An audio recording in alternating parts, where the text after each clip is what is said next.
ರೇಣುಕಾಸ್ವಾಮಿ ಕೊಲೆ ಪ್ರಕರಣ ರಾಜ್ಯಾದ್ಯಂತ ರಾಷ್ಟ್ರಾದ್ಯಂತ ಸಂಚಲನವನ್ನ ಸೃಷ್ಟಿ ಮಾಡಿರುವಂತಹ ಪ್ರಕರಣ.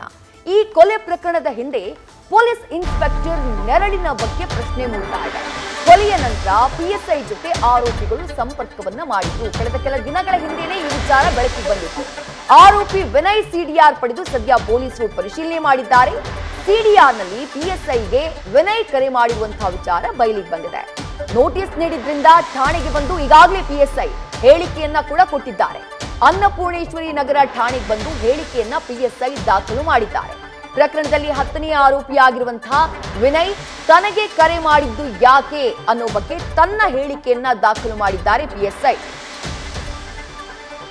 ಮತ್ತಷ್ಟು ಡೀಟೇಲ್ಸ್ ನಮ್ಮ ಪ್ರತಿನಿಧಿ ಚಂದ್ರಶೇಖರ್ ನೀಡ್ತಾ ಹೋಗ್ತಾರೆ. ಚಂದ್ರಶೇಖರ್, ಕಳೆದ 2-3 ದಿನಗಳ ಹಿಂದೆನೆ ಪಿಎಸ್ಐ ಪಾತ್ರದ ಬಗ್ಗೆ ಸಾಕಷ್ಟು ಅನುಮಾನ, ಸಾಕಷ್ಟು ಕುತೂಹಲ ಮೂಡಿತ್ತು. ಈಗ ಖುದ್ದು ಪಿಎಸ್ಐ ಠಾಣೆಗೆ ಬಂದು ಹೇಳಿಕೆಯನ್ನ ದಾಖಲು ಮಾಡಿದ್ದಾರೆ. ಹೆಚ್ಚಿನ ಅಪ್ಡೇಟ್ ಏನ್ ಸಿಗ್ತಾ ಇದೆ? ಯಾವ ಕಾರಣಕ್ಕಾಗಿ ಆರೋಪಿ ವಿನಯ್ ಪಿಎಸ್ಐಗೆ ಕರೆಯನ್ನ ಮಾಡಿದ್ರಂತೆ? ಖಂಡಿತವಾಗಿಯೂ ವಿದ್ಯಾ, ಏನು ಈ ಒಂದು ಪ್ರಕರಣಕ್ಕೆ ಸಂಬಂಧಪಟ್ಟಂತೆ ಮೊದಲಿಗೆ ಈ ಒಂದು ಬಾಡಿಯನ್ನು ಡಿಸ್ಪೋಸ್ ಮಾಡುವಂತಹ ವಿಚಾರವಾಗಿ ಸಬ್ ಇನ್ಸ್ಪೆಕ್ಟರ್ ಒಬ್ಬರಿಗೆ ವಿನಯ್ ಕಾಲ್ ಮಾಡಿದ್ರು. ಅಂದರೆ ಆರೋಪಿ 10 ಯಾರಿದ್ದಾರೆ ಆ ವಿನಯ್ ಕಾಲ್ ಮಾಡಿದ್ರು ಅನ್ನುವಂತಹ ಒಂದು ಮಾಹಿತಿ ಲಭ್ಯ ಆಗಿತ್ತು. ಅದರ ಬೆನ್ನಲ್ಲೇ ಯಾರು ಆ PSI ಅನ್ನುವಂತಹ ಮಾಹಿತಿ ಕೂಡ ಸಾಕಷ್ಟು ಒಂದು ಕುತೂಹಲ ಕೆರಳಿತ್ತು.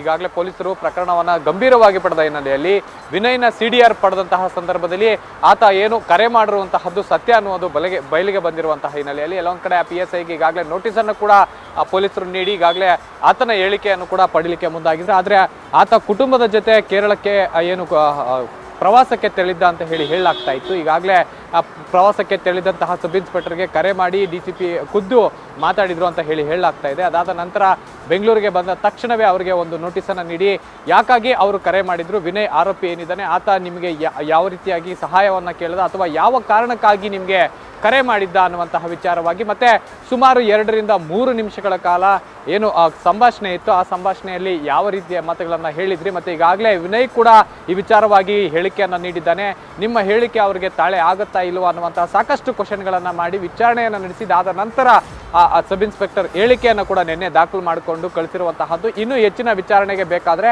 ತಮಗೆ ನೋಟಿಸನ್ನು ಕೊಡ್ತೇವೆ, ಆಗ ನೀವು ಸದ್ಯಕ್ಕೆ ವಿಚಾರಣೆಗೂ ಕೂಡ ಹಾಜರಾಗಬೇಕಾಗತ್ತೆ ಅನ್ನುವಂತಹ ನಿಟ್ಟಿನಲ್ಲಿ ಒಂದು ಎಚ್ಚರಿಕೆಯನ್ನು ಕೂಡ ಕೊಟ್ಟಿರುವಂಥದ್ದು. ಯಾಕೆಂತಂದ್ರೆ ಈ ಒಂದು ಪ್ರಕರಣದ ತೀವ್ರತೆಯನ್ನು ಅಥವಾ ಸೂಕ್ಷ್ಮತೆಗಳನ್ನು ಕೂಡ ಪೊಲೀಸರು ಬಿಡದೆ ಒಂದು ತನಿಖೆಯನ್ನು ನಡೆಸ್ತಾ ಇರುವಂತಹದ್ದು.